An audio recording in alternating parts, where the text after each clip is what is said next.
നമ്മുടെ ആഭ്യന്തരമന്ത്രിയുടെ സ്വർഗ്ഗ ആരെങ്കിലും കണ്ടു? കാണാത്തവർ ഇതൊന്ന് കണ്ടു നോക്കി.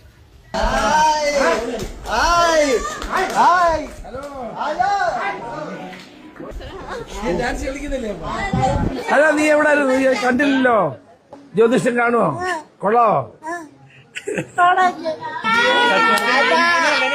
ഇവിടെയാണ് എന്റെ സ്വർഗം എന്ന് ഞാൻ വിശ്വസിക്കുന്നു. എല്ലാവർക്കും സൗജന്യമായ ഫുഡ്, യൂണിഫോം, ട്രാവൽ. ഗോവിന്ദപിള്ള ചേട്ടൻ പറഞ്ഞ നമ്മുടെ അമ്പലത്തിനടുത്ത ഒരാളുണ്ട്. അദ്ദേഹം എന്നോട് കരഞ്ഞോണ്ട് പറഞ്ഞു, മോനെ നീ ഒത്തിരി കാര്യങ്ങൾ ഇവിടെ ചെയ്യുന്നുണ്ട്, ഇങ്ങനൊരു കാര്യം ചെയ്യാം. ഞാൻ മരിച്ചു പോയാൽ എന്റെ കുട്ടികൾക്ക് ആരുണ്ടാവും. വലിയ പബ്ലിസിറ്റി ഒന്നും ഞാൻ കൊടുക്കാറില്ല, അതുകൊണ്ടാണ് ആളുകൾ അറിയാത്തത്. പക്ഷെ എനിക്ക് ഏറ്റവും വലിയ സന്തോഷം, ഞാൻ 2 തവണ മന്ത്രിയായി, MP ആയി, MLA ആയി. പക്ഷെ എന്റെ ഏറ്റവും വലിയ സന്തോഷം ഇവരോടൊപ്പം ചെലവഴിക്കുന്ന നിമിഷങ്ങളാണ്.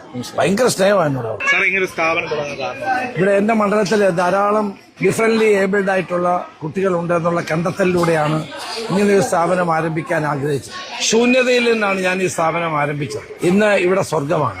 എല്ലാ തലങ്ങളിലുമുള്ള വീടുകളിലെ കുട്ടികൾ ഇവിടെ വരാറുണ്ട്. എല്ലാവർക്കും സൗജന്യമായ ഫുഡ്, യൂണിഫോം, ട്രാവൽ എല്ലാം ഞങ്ങൾ നൽകുന്നുണ്ട്. ഇത് നൽകുന്നത് ഞങ്ങൾക്കിടെ കയ്യിൽ ഒന്നുമില്ല, പക്ഷെ എല്ലാവരും സഹായിച്ചത് കൊണ്ടാണ്. പ്രിയപ്പെട്ട യൂസഫ് അലിയെ മറക്കാൻ കഴിയില്ല. 2 തവണ അദ്ദേഹം ഞങ്ങൾക്ക് ഓരോ കോടി രൂപ തന്നു. അദ്ദേഹമാണ് ഈ സ്ഥാപനം തുടങ്ങാൻ എനിക്ക് ശക്തി നൽകിയത്.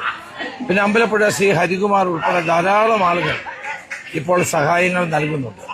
ശ്രീ ചിറ്റലപ്പള്ളി, മുത്തൂറ്റ്, കോൺഫിഡൻസ് ഗ്രൂപ്പ്, അങ്ങനെ ധാരാളം. ഞാൻ ആരോട് ചോദിച്ചാലും അവർ ചെറുതും വലുതുമായ സഹായങ്ങൾ അവരുടേതായ രീതിയിൽ നൽകും. ഒരു ദിവസം, ഒരു മാസം 4 ലക്ഷം രൂപ വേണം ഇവരെ ഈ സ്ഥാപനം നടത്താൻ. എല്ലാം സൗജന്യമാണ്. ഗവൺമെന്റ് ഇതിന് അംഗീകാരം നൽകി. ഇപ്പൊ 4-5 സ്റ്റാഫിന് അവർ 18 സ്റ്റാഫുണ്ട്. എല്ലാം കൂടി 4 ലക്ഷം രൂപ വേണ്ടി വരും.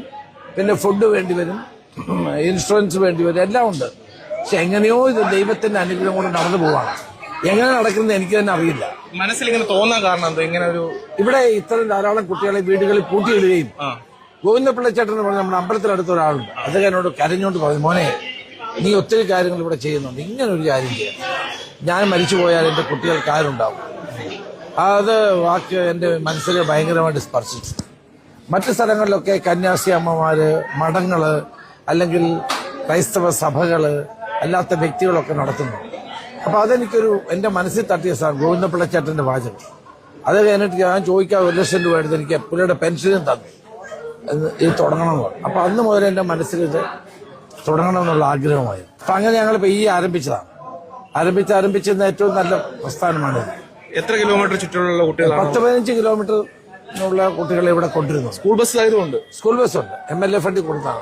2 ബസ്സുണ്ട്. ഞാൻ ഇവിടെ വന്നപ്പോ കണ്ടായിരുന്നു ചോറ്, പുളിശ്ശേരി, പരിപ്പ്, പായസം, മീൻകറി എല്ലാം ഉണ്ട്. ഇവിടെ ഫുഡ് വെളിയിൽ നിന്ന് വാങ്ങിക്കത്തില്ല, ഇവിടെ തന്നെ ഉണ്ടാക്കുകയാണ്. കാരണം നമുക്ക് വിശ്വസിക്കാൻ പ്രയാസമുണ്ട്. ദിവസവും സദ്യയുണ്ട്, ഇറച്ചിയോ കൊടുക്കുകയാണെങ്കിൽ. അങ്ങനെ എല്ലാം നല്ല നിലയിൽ പോകുന്നുണ്ട്. ഇതെന്റെ ഒരു കുടുംബം പോലെയാണ്. ഇപ്പോൾ ഇവിടെയാണ് എന്റെ സ്വർഗം എന്ന് ഞാൻ വിശ്വസിക്കുന്നു. നാളുകളിൽ ഈ പ്രസ്ഥാനത്തെ വളർത്തിയെടുക്കണം. കുട്ടികളെ, കൂടുതൽ വരുന്ന കുട്ടികൾക്ക് അച്ഛനും അമ്മയും മരിച്ചു പോയാലുള്ള പ്രശ്നമാണ്. അവരെ ആര് സംരക്ഷിക്കും?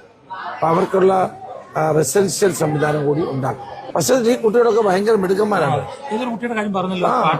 AR റഹ്മാന്റെ അവിടെ കുട്ടിക്ക് സെലക്ഷൻ കിട്ടി. ഇവിടെ പഠിച്ച കുട്ടിയാണ്, നല്ല കുട്ടിയാണ്. അപ്പൊ അതുപോലെ ധാരാളം കഴിവുള്ളവരുണ്ട്.